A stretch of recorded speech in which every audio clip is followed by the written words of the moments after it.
Michelle Lee has just become the first Australian woman to row across any ocean on Earth. Yeah, I've never gone through so many emotions in my life, you know.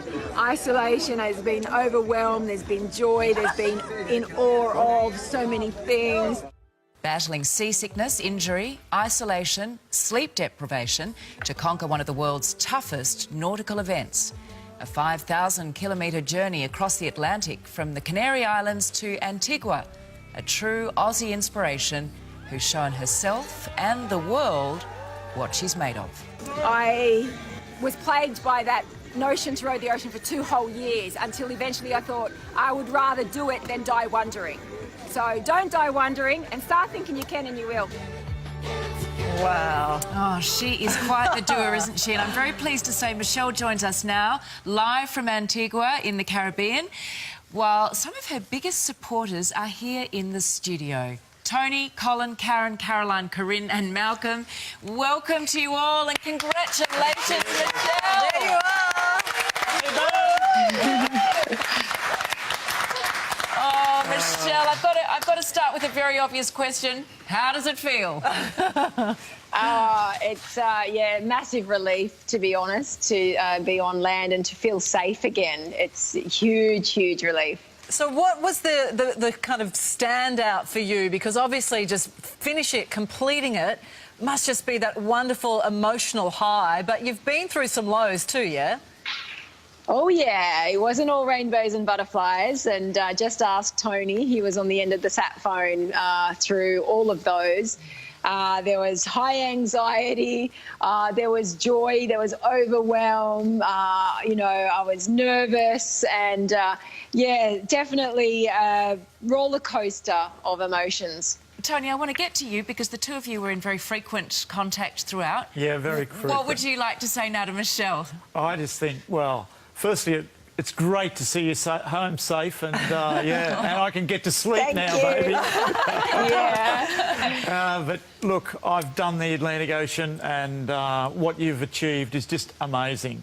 I think, you know, your tenacity, your whole being there was great. It was just fabulous, and I'm just pleased I can help you. So it was, yeah. I couldn't have done it without you. Oh yes, and, you could have. I'm sure you could have. But the highs and lows of it all, yeah, we've been through all that, and I mean, yeah, some of them. The lows, yeah, you know what they were like. Well, just elaborate on those, Michelle. Tell us about the lows. So, you know, some equipment, I wouldn't say equipment failure, but certainly equipment needed dealing with, and I had to think quick and, you know, do some troubleshooting as well. So, and that's where Tony was great because, you know, he has solo sailed. He understands that situations can change very quickly out there. You've got to think quick. You've got to deal with it. Now, as soon as you hear a little noise, you've got to go and look and see what it is. And satisfy that curiosity. So, yeah, having Tony on the end of that sat phone was gold. And I honestly, for my mental state, I actually don't know where I would have been if I didn't have him there because he rationalised stuff with me. Yeah. And when I was, you know, losing my stuff, he was there to tell me to take a deep breath and, you know, so... Yeah, having that sounding board, so essential. Can I just say, Michelle, we've got you, you know, on the screen here in front of us, and we've got pictures of the ocean going up and down underneath it, and I'm almost feeling ocean sickness looking at that. I can't imagine what it must have been like for you because you're not, you know, a veteran of this. You've sort of taken this on board after having a career in banking, being a massage therapist. You know, you're an adventurer and you're a late starter to this whole game. Yeah, and I actually did anticipate being challenged with seasickness, and I have to say there was not one day that I felt seasick out there. So that was a huge relief for me because seasickness can be so debilitating. Absolutely. You feel weak, and I have been seasick, so I know the weakness you feel and that tired, the nausea, the you know, lack of motivation. You just want to lay down. So I was so lucky that I didn't have one day of it. Amazing. There were some injuries, though, were there not? Oh, look, you get thrown off your rowing seat if you snag an oar in a wave, and the power of the water is incredible. You know, Mother Nature, she is really amazing. And so, yeah, I got thrown off my seat several times. If you're not careful, you could easily break a wrist. My hands, which are... Oh, the calluses. Oh, my goodness. You know, and like there's a hole in here. Oh. And so, and these are healing now. So, and this is like, you know, you've got to grip those oars no matter how sore they are every single day. You've got to get back and do the next rowing shift, and it's just roar on roar.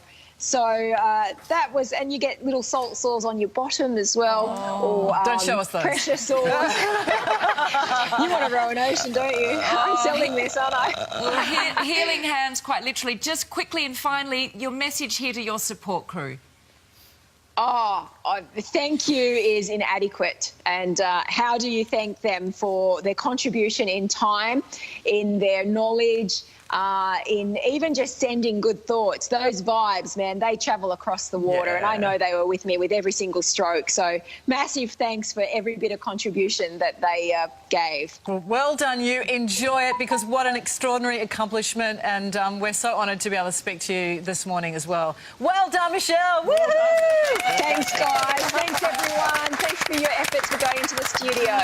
Oh, fantastic. And, of course, huge thank you to all of you for coming in. You've clearly been a massive part of this. You couldn't have done it without you. Look at the smiles on the dials all round. Exactly. I'm loath to ask what the next adventure is, but I'm sure there is one. We've silenced her. Thank you all so much.